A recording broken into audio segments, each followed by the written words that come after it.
mind, consider this an educative conversation. If you are up for it, share the video.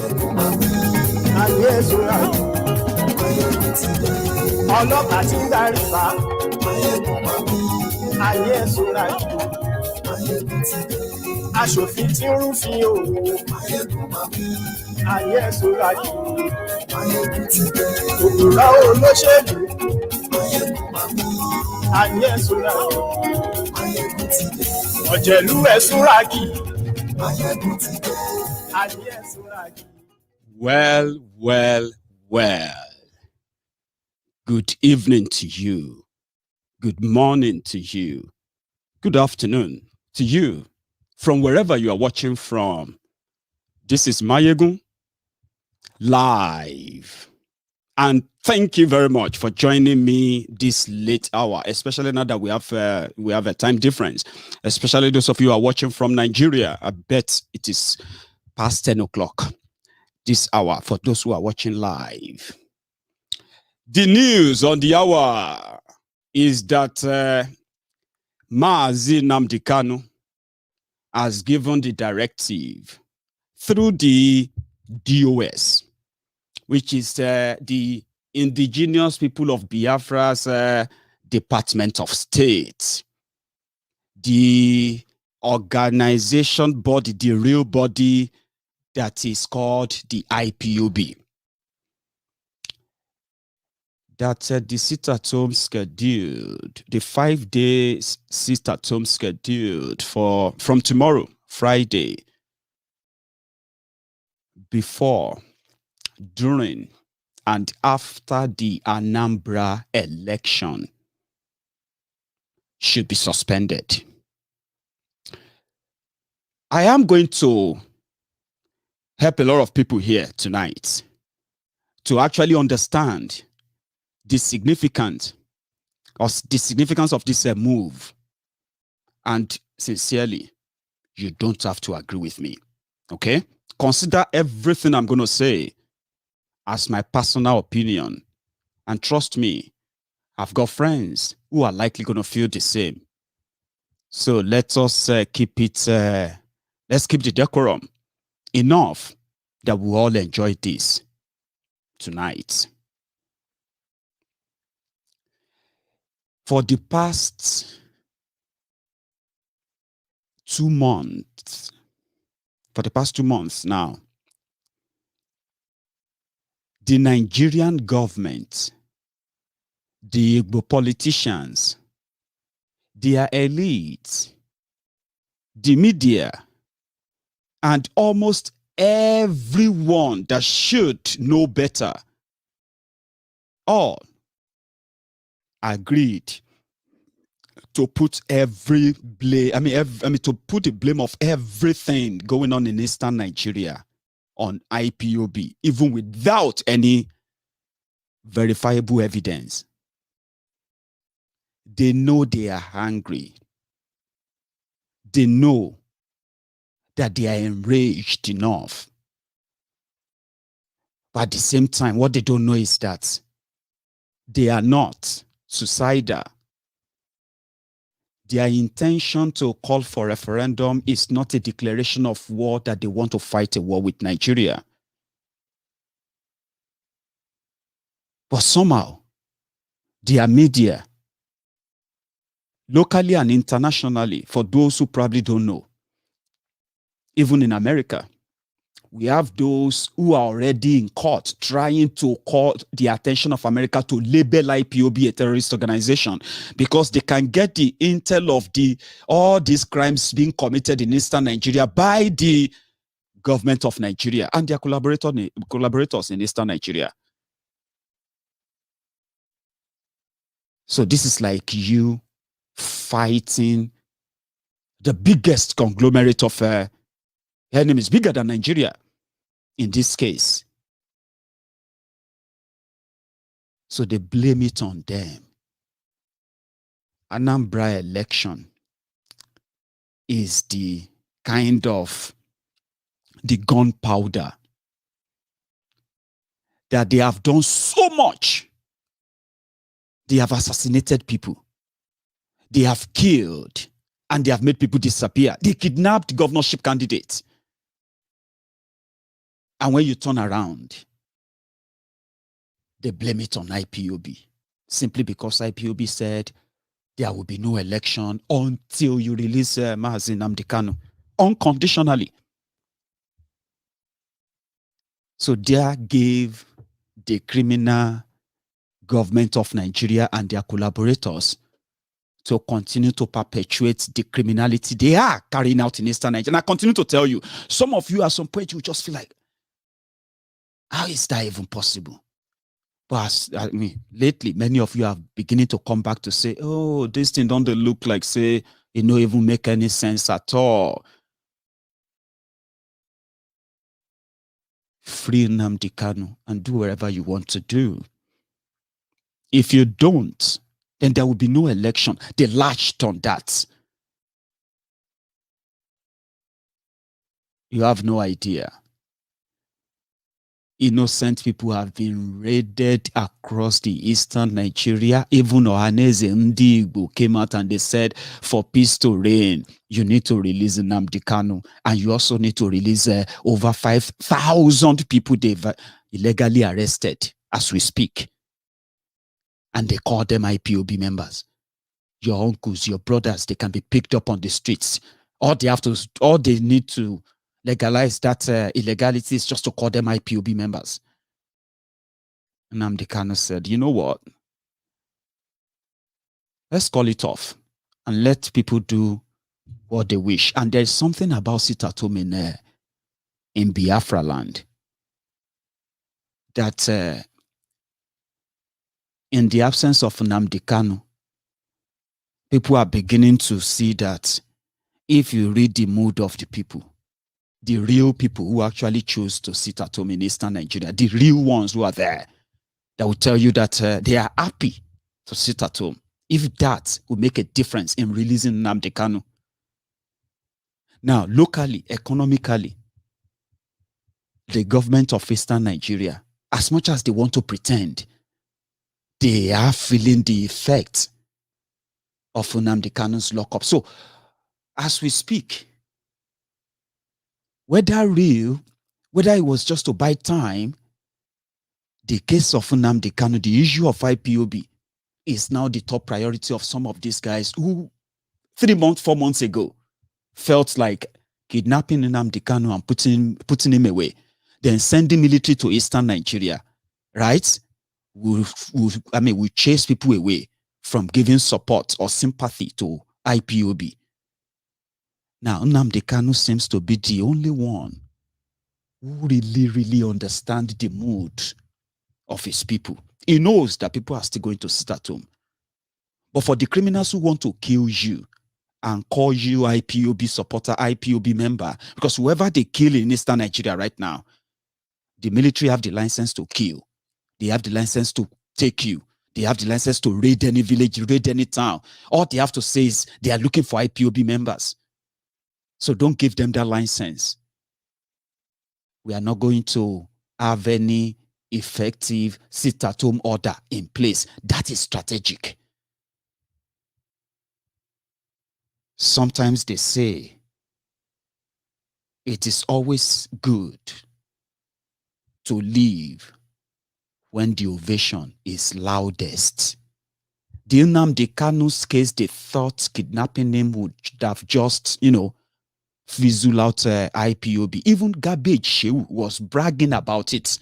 He said the trial of Nnamdi Kanu will be the death of IPOB. They are dreaming. But guess what? Those who gave them that courage and confidence, they support that. Don't worry, we'll manage our people. They have seen now that it is no longer in any way something they can control. Putting Nnamdi Kanu away is never going to put an end to IPOB and the struggle for Biafra. Even killing him will not change it. It will either escalate it. Now, within 5 months that they have been holding him, it has become obvious that between that 5 months and now, between June and now, the Eastern Nigeria has become more militarized and more violent. not because of any other thing than the politicians who wanted to leverage on the utterances and the positions of IPOB because of Nnamdi Kanu. The only way to expose them is to say, well, there is no singular order that says people should sit at home. But if you choose to, right, nobody can come into your house and then kill you. If you choose to go out there and vote, it is your choice. If anyone comes after you in the name of IPOB with the current order, then you should know they are not. They are not IPOB members or ESN members. Just know that tonight. The damages they think this would have done will be for APGA, will be for PDP, will be for the rest of them to also blame IPOB when APC, Egbekegbe, finally rigged the election for Andy Uba, which is so obvious now. The deputy governor of Anambra State has decamped to APC. Half of the Anambra State House of Assembly, they have decamped to APC. Commissioners inside the Obiano's government, they have decamped to APC. These are the people who were in government for 8 years in Anambra State. And for that 8 years, there was never a time that any of them stood up to condemn the killings of Igbos who they killed because they are IPOB. None of them. Now, 3 months before the end of their tenure, as people in government, they jumped ship to the people they believe are coming, because the military will rig the election for them. The police will rig the election for them. If you go out there to say you want to vote for any of them, yeah, and you see them snatching ballot boxes, and you try to stop them, they will shoot and kill you, and they will call you IPOB member who came to disrupt election. So how do you detach that? There is no sit at home. So if you go to their polling units and anything happens to you, don't join them, because now it is so obvious that the same people, right, who rejected the brutality, the killings of Biafrans in the past 8 years, including those ones that always come every 4 years, PDP and co., they always come around to tell you how they are now ready to help you and save you, because they can now see the injustice. But immediately after the election, you are back to square one. Now, suddenly, they all want to blame IPOB for the reason why Andy Uba and gang are going to rig Anambra election. So what do? They will say, Shebi, na IPOB say no election, no election. Now IPOB talks to make people no go and vote. Now IPOB talks to make people sit at home. They are already saying it. And they are saying it because it is convenient.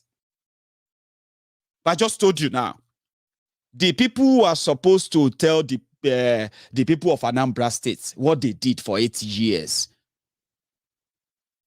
half of them have already joined Andy Uba in APC.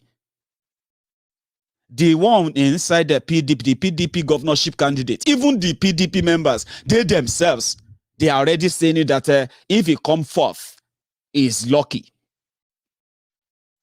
But do you know that because Andy Uba is the one they are coming to regain, and it seems to be like a done deal, right? It will be convenient for all of them to blame IPOB. So what do? Take that away from them. And that's exactly what MAZI NNAMDI KANU did. This may not be strategical enough for you, but it has gotten them up and talking. And that is a start. And I think that is very good. I have seen where they said 8 governorship candidates in Anambra, they are asking for the release of Nnamdi Kanu because they have to talk about it. This is their election. The election in Anambra, as you are watching this video, sincerely speaking, it's not about schools, it's not about road, it's not about, jobs and all of that. It is 80% IPOB, Nnamdi Kanu, and Biafra. Go out there and ask. Somebody was asking the church to pray for Nigeria, and they're asking people to vote in Anambra inside the church. Somebody recorded this. Sorry for the poor quality of that video. But I mean, listen to the audio.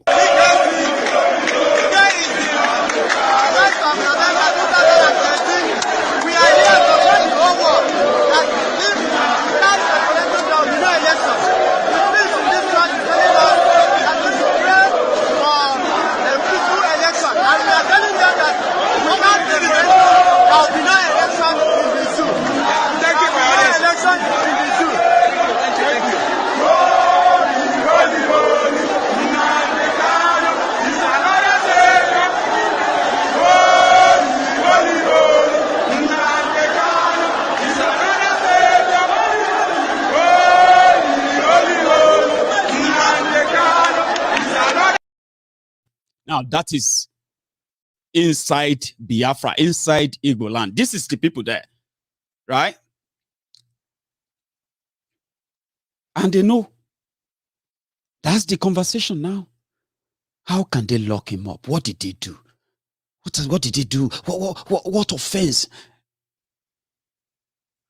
This is the man who came to our rescue when nobody would even listen to us. Nobody would listen to them. I'm talking about those from the rural communities. Just same way we have them in Yoruba land today. Many of you are not listening to them.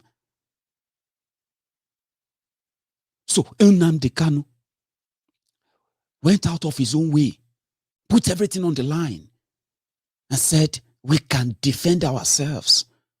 He did not declare war on Nigeria. He did not say, oh, let us come together, let us fight Biafra war. He said, let us come together and defend Biafra land. It is only when we are safe, it is only when our people are safe that we can talk about whether you want to be part of Nigeria or you want to be part of Biafra. And when we are ready, as we are, we will all agree and demand for a referendum. It did not call for war. When the rest of you living in your fancy houses, living in your fancy rooms and all of that, safe places that you currently have around there, driving your fancy cars and all of that, accessing, everything you can access and all of that easily. And when anything happens to you, you know how to seek redress and the rest of that. These communities in their tens of thousands, they have fallen into the hands of these invaders. But nobody is listening to them. Until ESN came. And good enough, the first 3 months, there was nothing like Fulani terrorism. The way they have now turned them to unknown gunmen today. So there are people there who feel same, like they are not members of IPOB, right? But they are regular listeners. And let me tell you something. If you have not really listened to Nnamdi Kanu, if all you have listened to are the cut out part of his broadcast, Nnamdi Kanu can be on a live broadcast for 4 hours, right? And the mischief makers, they manage to listen to them, but they cut out which of them will make you believe when they tell you to be careful of IPOB. But who are the IPOB? Indigenous people of Biafra. Who are the indigenous people of Biafra? The people of Igbo land, and including the coastal Biafra. But that's open for debate now, especially with what we have been dealing with lately. That is it. Referendum. But we can't talk about Biafra if our people are not safe. If our people are ending up in the hands of kidnappers, paying ransom to kidnappers, and these kidnappers are walking free. And it's so obvious that right before your eyes, these terrorists as well are being paid. And you are wondering, then who are you to call on? Nobody will listen to you. For political correctness, for political this and that and all of that, they will not listen to you. But the local people knows, same way the normal and local people across Yoruba land They also knows the impact of Oluye Sunday Igboho. But because so many of you don't listen to them. But you will listen to them. Eventually. You're going to listen to him. Because as we speak, IPOB, Nnamdi Kanu, and everyone who has sacrificed, because it's not just Nnamdi Kanu. I'm talking about thousands of people that they have put through hell because Nigeria labeled them terrorists. But they know that they don't have any terrorism inclination. They know. They asked, for those of you who probably don't have a clue, the genesis of this, they asked BUHARI about Nnamdi Kanu. What was Nnamdi Kanu's real offense? And this is what BUHARI had to say back then. Mr. President, the State Security Service has consistently, since you came in, disobeyed court orders. I can mention Kayode Are, I can mention Sambo Asuku, he has about 3 bails and is still being arrested. I can mention Patrick Bole Kemi. I can go on and on, Nnamdi Kanu of Biafra agitation. These people have legitimate bails from court, and then they're still being held. Are you not worried? And then, secondly, sir, why we can only take one? I'm really sorry. All right, sir. We've got limited time. Yes, Mr. President. Are you a lawyer? I'm a journalist, sir. You want to be appointed lawyer then? Technically, if you see the type of atrocities those people committed, I'm very sorry to say this publicly, against the country. If they jump bail, if say the former president just wrote to the governor central bank and said, give 40 billion naira, 40 billion to so. And then he fills the accounting and you give him bail or you ask him to go and see his doctor in London. While you have 2 million people in IDPs, half of them they don't even know their parents. Which kind of country do you want to run? And the one we are calling Kanu, do you know he has 2 passports? One Nigerian, one British, and he came to this country without using any passport. Do you know he brought an equipment into this country, a sophisticated equipment, and was broadcasting for Radio Biafra? Which kind of government do you want to have? What we wrote an editorial against in Premium Times. What? Premium Times wrote editorial against his radio station and called on the federal government to stop that. So he should be given bail to go away. There's a treasonable felony against him, and I hope the court will listen to the case. 70 years old man. But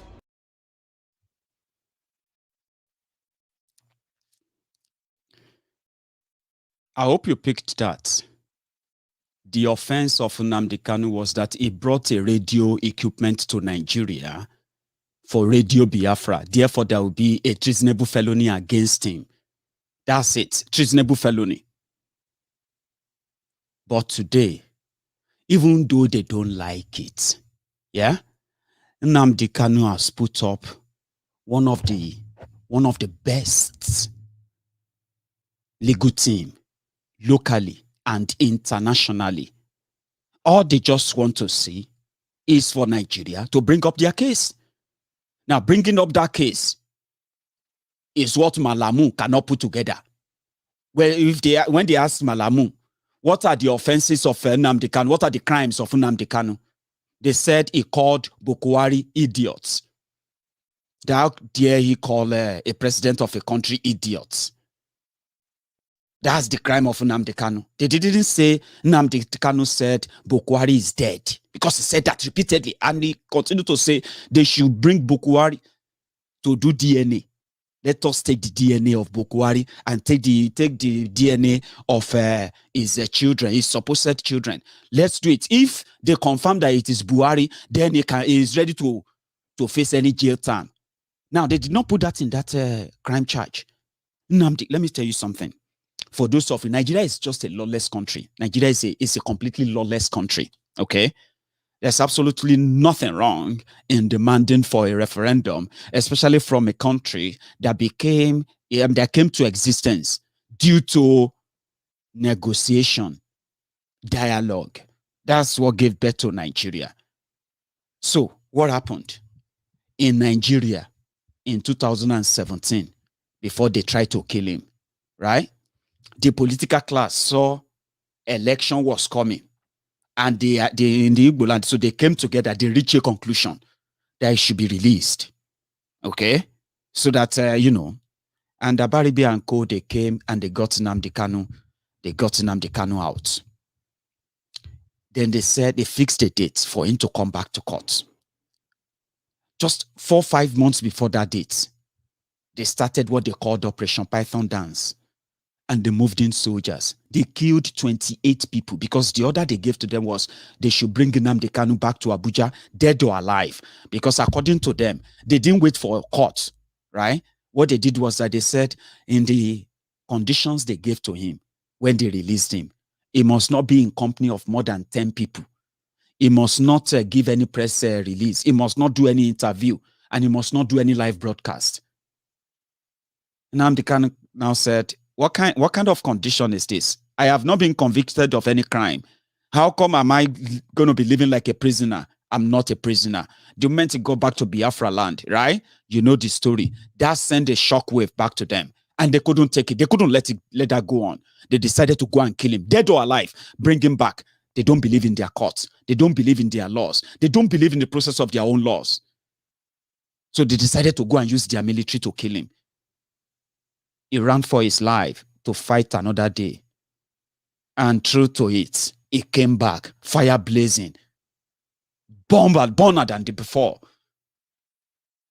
So, push Nigeria to commit extraordinary rendition, a crime that Buhari is taking pictures with world leaders today and the rest of that. Just watch out how this is going to play out. Malamu is gallivanting because he has so much power in his own, he believes he has so much power. He's invincible, he's untouchable, he's this and that. Just watch out and watch how this is going to play out. Nnamdi Kanu frustrated them to make mistake. Now they have made a mistake that they believe that it will go away. Maybe it will go away, but it won't. There is already a court case. There is already a law firm in the UK putting together a case against the UK government, Nigerian government, Kenya government, and every other people they know are involved in kidnapping Nnamdi Kanu. There is already an institutionalized case already in America. This also, as in, it's also to charge Nigeria. This time around, it wasn't just Nigeria. They are charging Buhari, they are charging Malamu, and they're charging Kenya, including Kenyatta himself. Now, they are putting all these cases everywhere. Now, back to even what they call the International Criminal Court in Hague, right? There's already another case there for kidnapping Nnamdi Kanu and the genocide going on in eastern Nigeria, documented genocide, right? Before 2021. Now, that one is there. So, what I'm trying to say here now is that all of this gives Nnamdi Kanu the international exposure he needs, at least to make Biafra a case example of how the world will have to deal with the emerging nations. And I love it. Those of you who are actually legal students who are, in different legal field and all of that, this is part of a case, or this is part of cases, that you will have to pick on. Nnamdi Kanu case, Nnamdi Kanu versus here and there, all over the world, and monitor how they go. But Nigeria doesn't have anything to fight. They have nothing. So they decided to increase the insecurity in eastern Nigeria, escalate it. Suddenly, we no longer see the Fulani terrorists. We now have unknown gunmen going about committing crime. But they are untouchable. They are never touchable except when they go out to pick on innocent IPOB members. Because as it is, the narrative, the picture out there on your media and everywhere is that if it is wrong, then it must be IPOB. So back in Nigeria, Nigeria is so scared that they want to try him secretly. The type of local and international interest in his case will make it the biggest of such an individual versus a conglomerate of corruption called Nigeria, a contraption like that. That's why I'm advising those who are in the legal field. They know what I'm talking about. This is a case you will study because you will be part of those what the historians are going to write down when one day the what you call impossible, the impossibility will now be possible, where you will look up and you say, is that actually Biafra like that? Say, yeah, that's it. So it's one of the best time to be alive. Somebody said, if not because of the poor education in Nigeria, right? Number one, people would have seen through this, the fear in those who are benefiting from the rigged and corrupt system in Nigeria. Why they are so scared that Nigeria should not break. Nigeria should not break. Nnamdi Kanu break Nigeria. What are we going to eat? What is going to be going to eat? What is Adamawa? In all these places and all these funny things. And the crook, what they're actually saying is that who is going to fund their extra lifestyle if Nigeria is no longer together? I mean, why should they, do you think they love Biafra or they love the Igbo people so much that they wanted to remain part of Nigeria? Do you think they actually love, do you think Nigeria love Igbo people so much that they want to keep them as part of Nigeria? Be honest. Do you think so? Now, many of us in southern Nigeria are actually coming to the reality now too, that Nigeria is not what is not made for us. IPOB has called off any sit at home in eastern Nigeria. Especially in Anambra. And I remember when I shared this morning, where PDP, they have been doing what they know how to do best. APC, Egbe, they are doing their own. But the way you are going to know those who are actually like pretenders, you know those ones that if you say revolution, they will say now. When you say Yoruba nation, they will say now.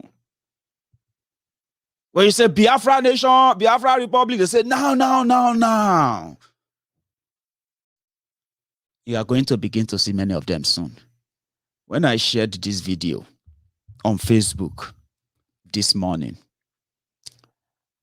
the first set of people that abused me were most of those our brothers and sisters who have been very, very champion of Biafra. And I was wondering, why are you so triggered? This is what the politicians are doing. And this video came in just yesterday. And I'm glad later today, almost all the social media platforms have shared the video. But yet, go under there and see those who are commenting there.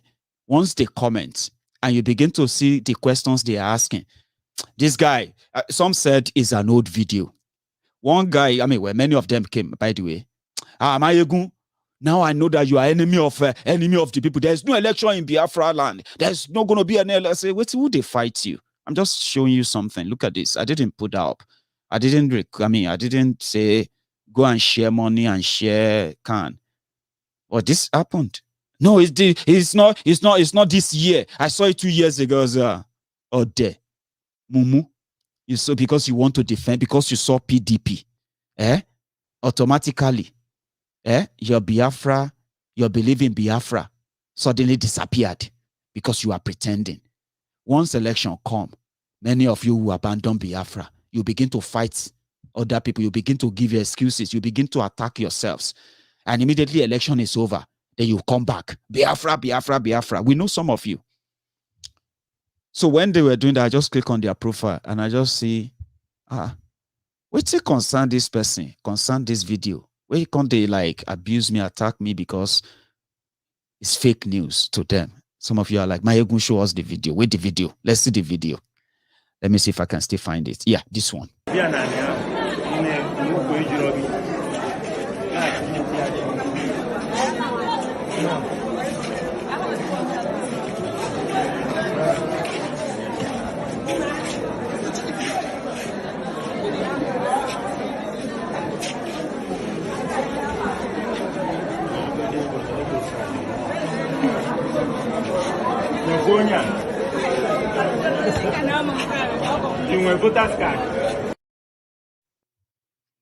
My voter's card. Do you have voter's card? Maiyegun, I know that video is an old video. I know you. Why are you bothered? Maiyegun, why are you not showing that of the APC? What is your business with that? I just shown you that of the PDP. So why are you? You need to be fair. What is your business? Are we not talking about Biafra again? What is your own?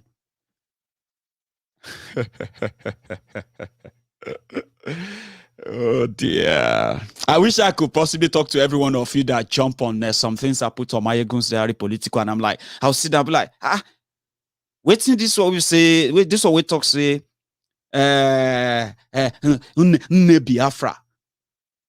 And he's fighting Maiyegun for saying something about Atiku, and I'm like, why are you angry? Why are you angry? No be Biafra. Then you see some of our brothers, they'll say, Oduduwa Republic, now, Yoruba Nation, now, Maiyegun, we need to fight these people. We need to kill all these people, all these mad Fulanis, all these. I say, okay, Baba. And I say, look at this Steve Numbu. Look at this fake Pastor Rugao. Do you know that they are connected to the building that collapsed in Lagos? Do you know that? I think say this Maiyegun get sense. I actually think say this Maiyegun get sense. This one no get sense. You are a Yoruba man. Let us be honest. See, I like everything you do. I like. That's how people talk to me. I have to be honest. I'm just telling you now. I like everything you do. But you see, if not because of Tifnumbu, Yorubas will be nowhere. Let us tell ourselves the truth. If it's okay, you Maiyegun, who should we vote for? Say, Baba, why you day triggered? Why? I haven't told anybody to vote. I have never told you to vote here. Why are you? I'm talking about Tifnumbu, Yoruba Nation. Say, Baba, Yoruba Nation. Say now. Say, Yoruba Nation now. Baba, why you can't para about Tinubu? Why you the para? No, you see, Yoruba Nation cannot come. That's So you just play along with us all this while. You know that Yoruba Nation will not come now. You are just waiting for Tifnumbu to declare, so that you can tell us that he can't come now. You see, I believe in Yoruba Nation. I am somebody. I say, Baba, calm down. It go be like carnival. For those who are also waiting for their own turn. You see, we cannot just do like, we need to get people into government. You need to blah, blah, blah, blah. Then they will now fight for Biafra. I say, don't worry. All of you go, they do your training. Go, they do your training. Waiting, you go take use to defend PDP, defend APC, as usual. So that when we say Yoruba Nation, you say, Baba, na swagger. 23. Pretenders. I know about this. But the question I ask myself is, why? Why? I was telling my friends that you can't really help them. You can't help them until some of them hit that reality.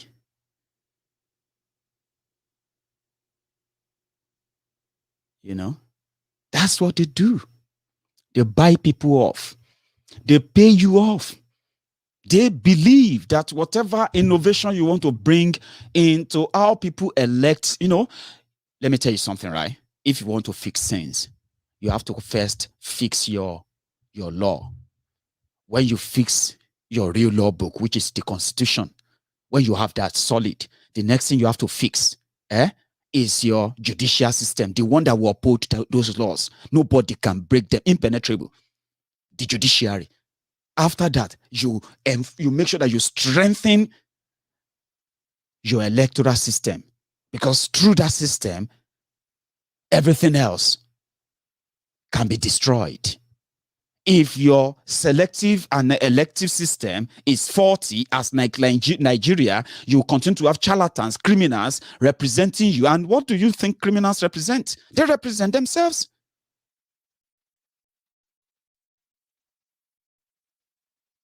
So they buy you, they pay. People expect to be paid. That's what they do. PDP, APC, ABGA, this, that, every other funny names they give to themselves. And it's all for the same purpose, to rip you off, steal from you, take from you. If you complain, they kill you. That's what they do. It's the same thing. But when you have people who says, you can put a hold to this, you can actually get rid of this whole nonsense and this madness. Only if you understand how. And I can tell you how. Then they sent you or set you against him to go and what? To watch them kill him. So whatever you see about Nnamdi Kanu, whatever you see about the IPOB, they are never going to go away. Nigeria will be Nigeria, whether not by fire, by force, whether we like it or we don't like it. Biafran issue will force Nigeria to the table. Right? Everyone back to that table to finally discuss if they still want to be together or not. But enjoy the momentum. The news that came in this evening was that the Femi, what's his name again? Femi what? Femi Sholan or something. The guy who is the developer for Fourscore, the company building that luxurious flats in Lagos. They found his body, according to the news. So they found his body in the rubble 3 days after the building collapsed. We would never know what we wanted to know. The people behind Fourscore, the people behind the project that they are building in that Tikoyi. But we'll get to know eventually. But it will never be here. But there's something somebody raised about the greed of those who claim to be the leaders of Nigeria, including the elites. You remember I used to say something about poverty, that Nigeria is a poor country, not because Nigeria doesn't have money alone, or because Nigeria cannot make so much money than what Nigeria has as of today. But what happened with Nigeria is that an average Nigeria is poor. And when you say poverty or being poor, most people think it is about material things. You get what I mean now? Oh, I can't feed myself. I am struggling to feed. I'm struggling to pay my rent. I'm struggling with this. I'm struggling with that. I cannot afford this. I cannot afford that. I'm so poor. I am so broke. Those are physical things. Those are things that can be taken away. If somebody says, okay, you want to pay your hospital bill, how much? 10,000, take. That's it. Up. Oh, you want to pay your house rent, how much? 50,000, take. Boom. That's it. Off. But the poverty that Nigerians, an average Nigerian is suffering from is poverty of the mind. The poverty of the mind is what will make somebody who has an opportunity of making a positive impact in the lives of 10,000, 100,000, and he chose to keep it for himself. Because he can do that and he can get away with it. Then that poverty of the mind would then make him feel kind of better off than those he denied those opportunity of, right? Then he can decide to build himself a palace surrounded by slum, no electricity, no water system, no good roads, no any medical system, nothing like educational system, nothing works. But at the center of it, he built himself a palatial palace, bought himself some expensive automobiles from their money. Then he feels like he is better than them. Poverty of the mind. Where somebody would have over 300 properties traced to him alone, simply because he was a former governor. What would he be doing with 100, 200 properties? What would an individual be doing with 100 billion naira, 80 billion naira, stolen, not even like earned? Poverty of the mind. And in that poverty of the mind, they call it class and class. So it is the poverty of the mind that makes them think they are better than others by stealing from others through the crooked means because the system allowed it. But they forget the consequences of cutting corners, stealing from others, getting away with it. So in Nigeria, an average person who just want to make small money, get small connection, and show how he's better off to the next person. I have people who are not politicians that can feel offended if I have an altercation with them in Nigeria. They don't need to report me to the police. They just call somebody to take me up in the police, and they'll take me like normally. And they'll beat me up, do all of that, lock me up until he says, free him. That is what many want to be. The entire community can be in darkness. But he's better off, and he's got 24 hours electricity generator generating electricity for him, so that everybody around there can say, ah, look at that man. We pray to be like him so that we can oppress other people too.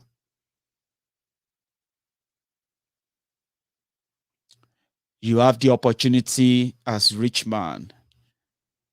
You know, you may understand, you may probably try to understand why the rich and their greed will make them want to care. They would probably care less if they are stealing from the poor, as the, you know, as the economic ladder dictates. Yeah, they say the rich steal from the poor, so they don't care what happened to you. They just take and take and take.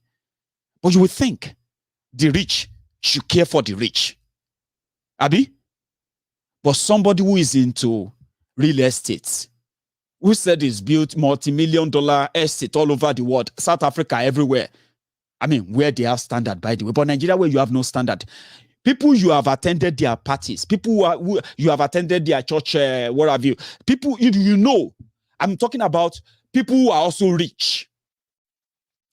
Those are the people that will be living in those houses, those flats that collapsed.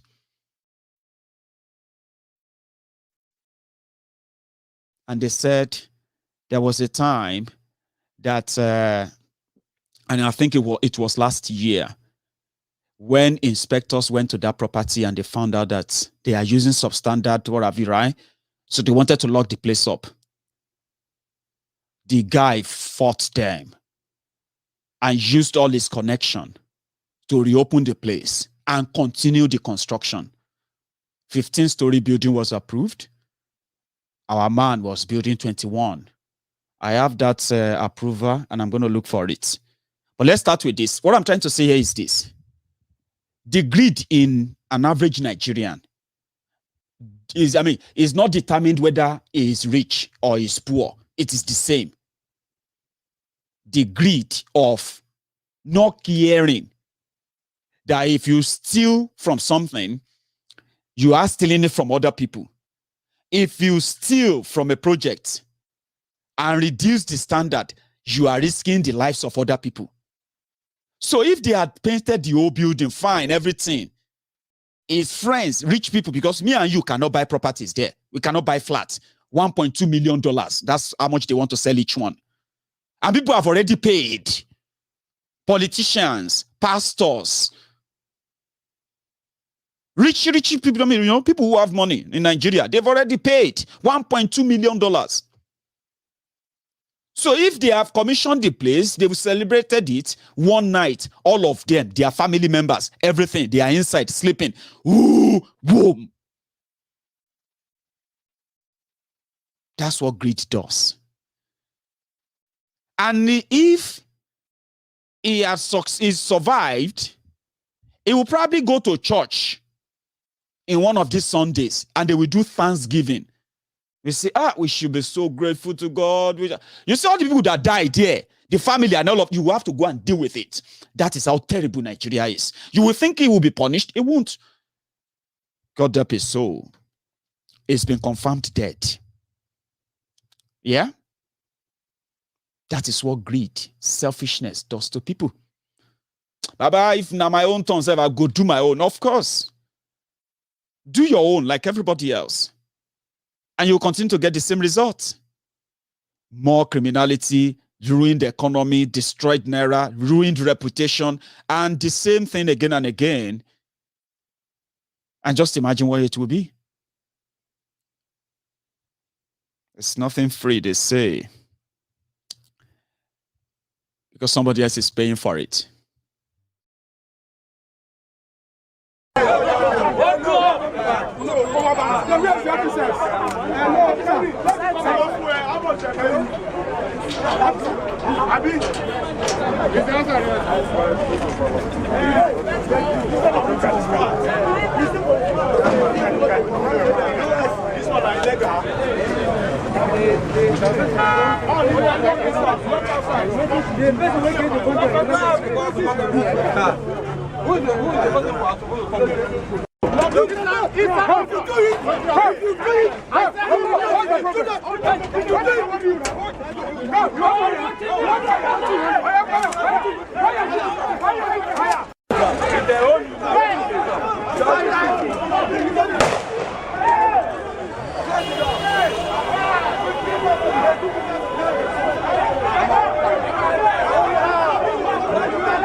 I hope you are seeing the building. Those total buildings. Those are the flats. And you see those people with their, what have you, the uniform. They are the agents of the government of Lagos State who went there and said they want to check what they are building there. They want to check the standard. They want to check everything they are using. Instead of the man building the place to allow them in, they locked the place up and they brought in thugs. This was last year. And blah, blah, blah, blah, blah. Before you know it, Lagos State government just told them not to go there again. Forget it. And they continued the construction. And I think that was the moment they began the building of extra 6 layers on the 15 approved floors, story building they give them. They built extra 6 with substandard materials. Something also happened. When the place collapsed, right?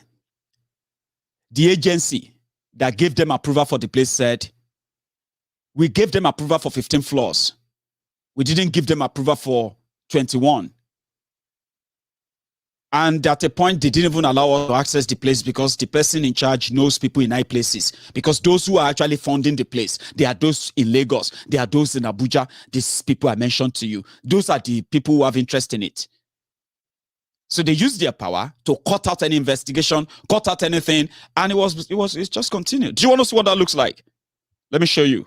After the place after the place crashed yesterday, 32 people have been confirmed killed now. They said more than 50 people were inside that building before the 21-story building collapsed. Right? So far they have 9 people who have come out alive. Some very critically injured. Others are able to still walk. So 9 plus 32, that is 41. There are still more people inside that rumble. But look at what it feels like. No rescue mission, no nothing for the first 2 hours that happened, right? But look at what the materials looks like. Being the pillar, and this phone, see pillar.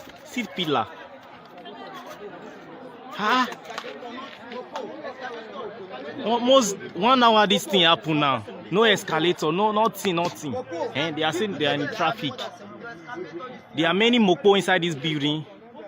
The supervisor, the engineer, they are also there. Both the escorts, all inside this building. Do you understand? Security guy, those, rich people. They are the people carrying police escorts. They are the ones carrying guns and everything, guiding them because they know that anywhere people can just stop them and kidnap them. You see those security officers, those police officers, the Nigerian police hasn't come out to say, this is the number of our officers inside that building. This is the number of them we have rescued. Or this is the number of them who have died. Their family members who believe that their family member is working with a VIP. You get what I mean now? Nigeria has happened to them, including the person building the place. But did you see that material? Did you see that concrete? That is the building that was to cost $1.2 million to buy. $1 million would be maybe 500 million naira. $200,000 should be how much? Help me. 20 million. I don't know.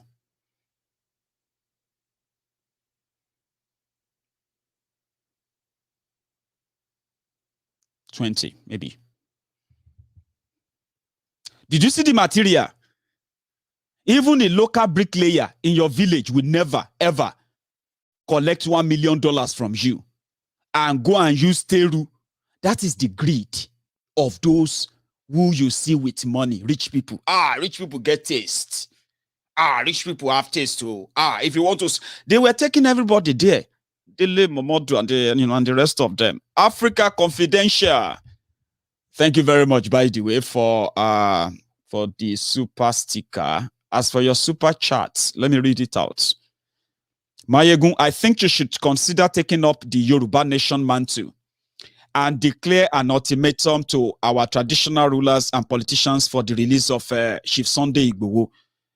Thank you very much for thinking I could possibly be, leader of that magnitude of that responsibility.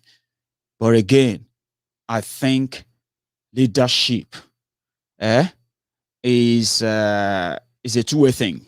Okay, what I'm doing right now, beaming light, beaming searchlight on the whole things going on, giving support to those who have already taken it upon themselves.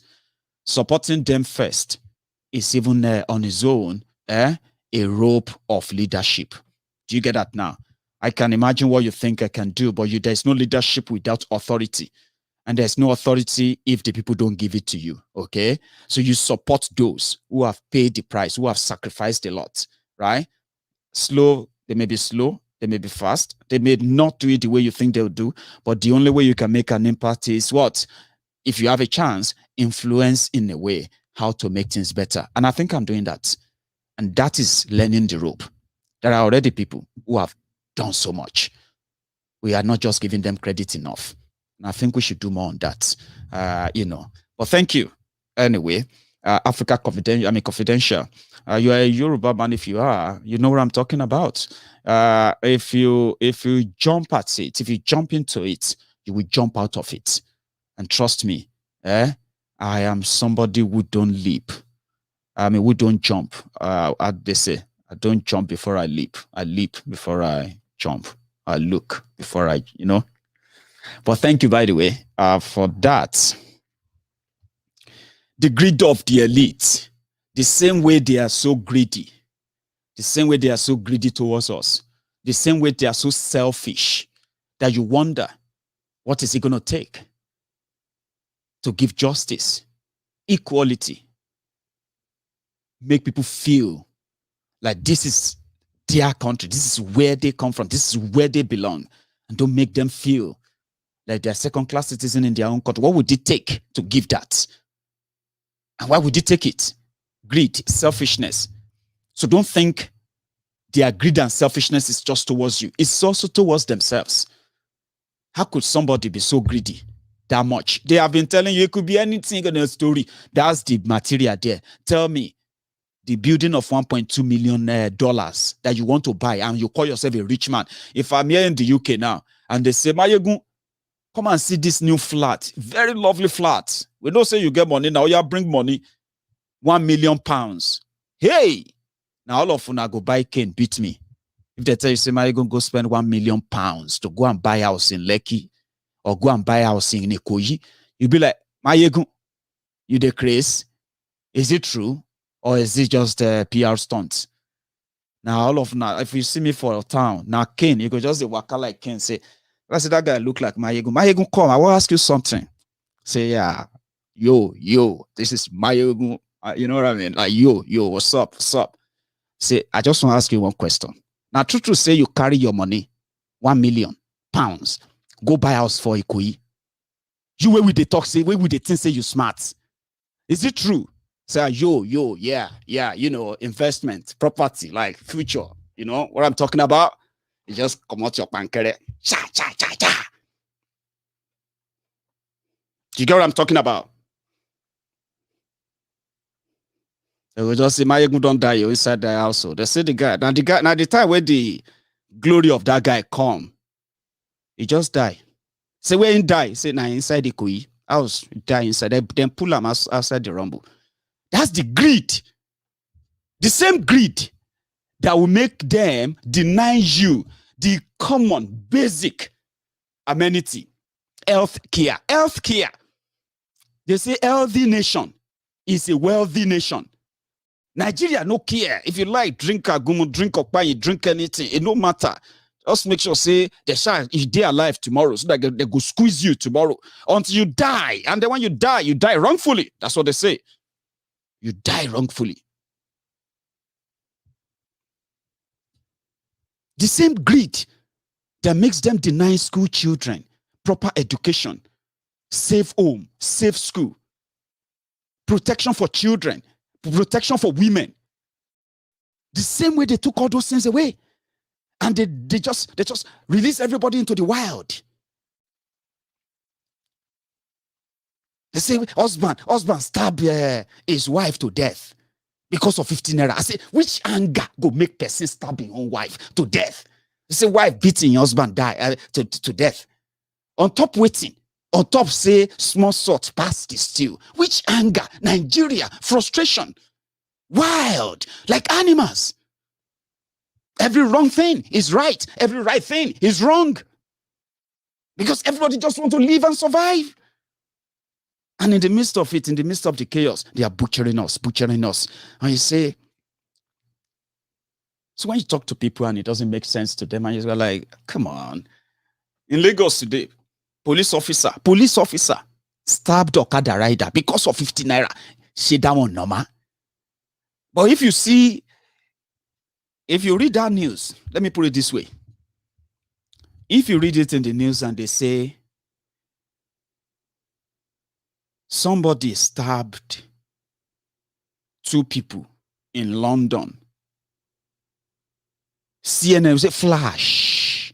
Breaking news, breaking news. The news just coming in from London. Just reported now that 2 people have been stabbed on the streets of London. Hello, Ken. Can you hear us? Can you hear us? Ken. Yeah, can you hear us? 2 people killed in London, stabbed, and they are looking for the assailant. They said, it could be like a terror happen. In Nigeria, they say, Koko nu weroyin. Olopa gun, olokada lobe. Breaking news. Hey, police don't stab Okada man because of 15 naira. Oh. Now so everybody come bagging, now so everybody come pick race. Oh. Hey, the guy did here. No medical, no nothing. No. Nobody feel call police because now police stab him. Oh. And before we know it, the boy don't die. Oh. Now so people come say, hey, wait, this thing happen like that. So they come go after the police. Oh. Now so police turn around, come they shoot everybody. Oh. Now as we say now, the Ojota area, now no go area. Oh. People where they, people who are listening to the news on their way home from, from God knows where, Lagos and everywhere has treated them. Hey, Okada, they don't stab Okada man dead to death too. You see those Okada people said, no, they hear what? My brother, you see, this life na jeje. Those Okada people, they know they hear what? Eh? Maybe he's dragging with police. Why are you dragging with police? And the policeman will just stab you and kill you. Yes. Can't you see that? And you're like, Sir, it's very wrong, sir. Listen to me. What is very wrong? Even abroad, you cannot just argue with police. They can shoot you and kill you. Yes. I read it as Nigeria. And they will say, a son who is suffering from mental health, right? Living with his mother. And they say he is impotent. And because of what Nigeria has done to the psyche of the people, they've told him that his mother is a witch, the one holding his brick. One day, he pick up the knife, stab the mother, slice her, and then come go outside and say, I've killed my mother, I've killed the witch. And everybody in the village will now come out. They will say, hey, don't kill him, mama. He don't kill him, mama. See, devil don't enter him. Say me, kill him, mama. Ah, devil. Now, wish people say me, you know what I mean? Nobody among them will think, could this actually be a mental health issue? What could be going on in the brain or in the mind of the young man that he believes so much that his own mother makes him what he is? Here in this country, they will want to find out and help him. In Nigeria, say, Bona, na devil don't enter him. Bona mo, born the pikin, we kill him, mama. Now devil pikin, kill him. Children will be there. You will see children when they are stoning, when they are beating the person, and the children will be like, hey. Nobody cares about what psychological effects this will have on children. Because now so all of us grow up. They say, oh boy, you have to be strong. This what I do. Everybody takes it like it's so hard. Government takes it like it's so hard. Because it's the same criminals that you see on that street. They are the same character you have in your government. There's no different. But the bottom line is this. It is like a bucket of crab. You see, when you put a bucket, you can't put crabs. You put crabs inside the bucket. 1,000 crabs. You put them in a bucket. You will be seeing them as some are managing to glue their fingers or their hands, right, on that bucket to move. Others will be trying to drag them in order they can move. So last everybody go to drop back inside that bucket. All the crabs, they will be dropping back inside that bucket, dropping back. But somehow, if you leave it overnight, you may just come back out of 1,000 crabs that you put in a bucket. You may just come back and see about 30 of them. They have managed to come out. The rest, there are some that are there. They are like they are going to be like ladder. So you see, when those ones who managed to crawl out, you will see them everywhere and you begin to pick them again. Because you know They are numbered. You can pick them. That's exactly what Nigeria has made all of you. When you see them as rich, I see them as poor people. Because rich people, genuinely, if they are rich at heart, they will know that they are not rich if they are surrounded by millions or army of poor people. That doesn't make them rich. It makes them feel different when they are actually not. In a country where you can generate 24 hours electricity, and there is no hope that you will generate that in another 50 years if Nigeria still exists. There's no hope for that. Forget it. Don't let anybody deceive you.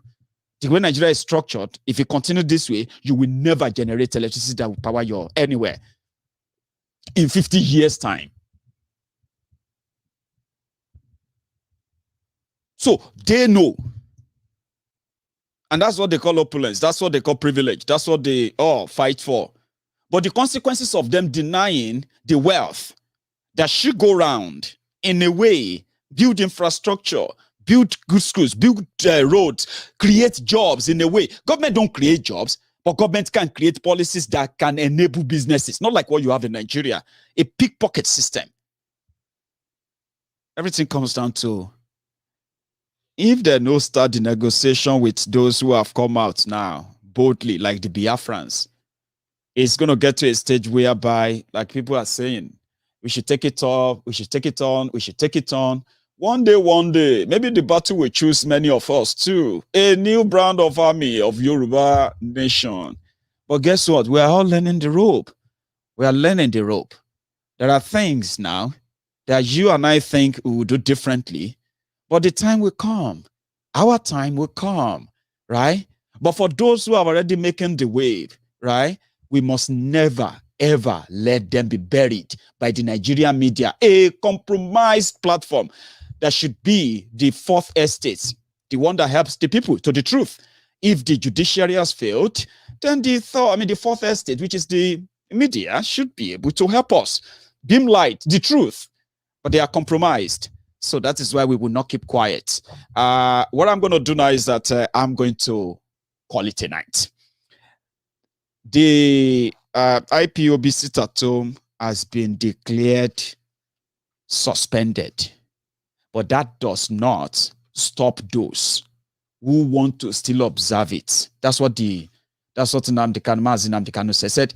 For those who want to observe it, you can do so on your own free will without saying, I am obeying the directives of the IPOB or DOS. And I think that is very fair.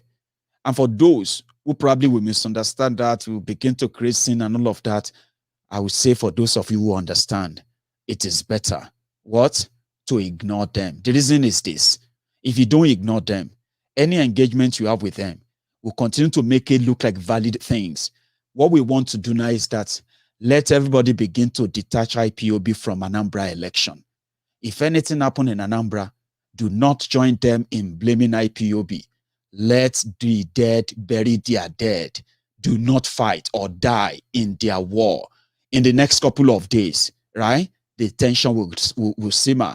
The tension will go down. The phase 2 of the struggle will start. When they capture the Anambra that they are planning to, right? Do not let them blame it on IPOB. Do not join them. Because in the next couple of days, right? What Hopeless Uzodinjo is doing in Imo State, maybe those of you who have been warning the people of Anambra, especially some of them who have formed the ring of attackers against IPOB, denying what they have done to MAZI NNAMDI KANU and other innocent people they are killing right there in the East. But they've ganged up to blackmail IPOB, blackmail all of you, call you names on social media everywhere, right? I want you to what? Do not give them that breathing space. Let them have their field day because they are coming back, right? And to deflate that ego, do not help them promote any division against that order. It is my this is just my own simple advice. My friends on YouTube, just before you go, I think we're almost 2,000 there as well. You can give me that thumb up if you actually enjoyed this. And if you're just joining me, of course, you can just move it back and start watching again. If you haven't subscribed on Maiyegun's Diary Politico, maybe you should do. Like I've told you, it seems better that way. To my friends on Facebook, those who managed to see me tonight, I'm going to see you some other time. Stay safe. And remember, if you love Nigeria, if you love the people, you will break it up to save lives. Referendum is not war. Good night.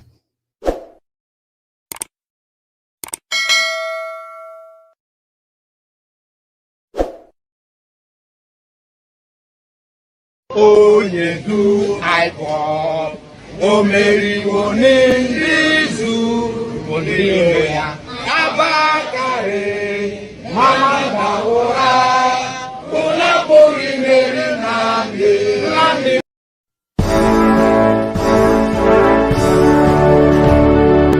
All hail Biafra, land of the rising sun. We love and cherish. We have vanquished our enemies. All hail Biafra. God bless Biafra. In Him we trust. Shout it, sing it. All hail Biafra.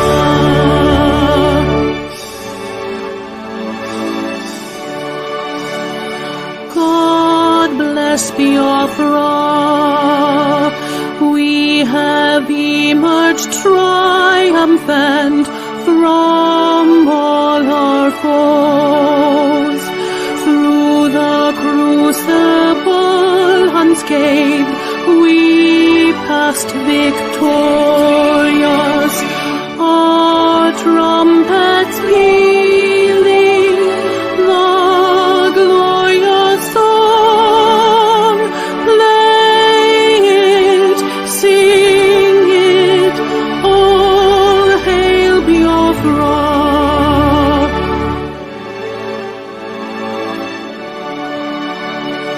Oh, hail Biafra. We shall always remember all that perished in the struggle for our freedom. All hail our heroes.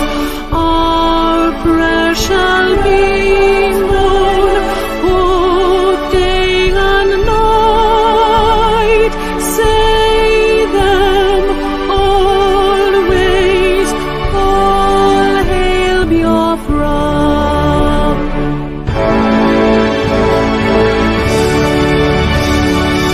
All hail Biafra. Now our star shines everywhere. We crave humility. God guide and protect us all. All hail your wisdom.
See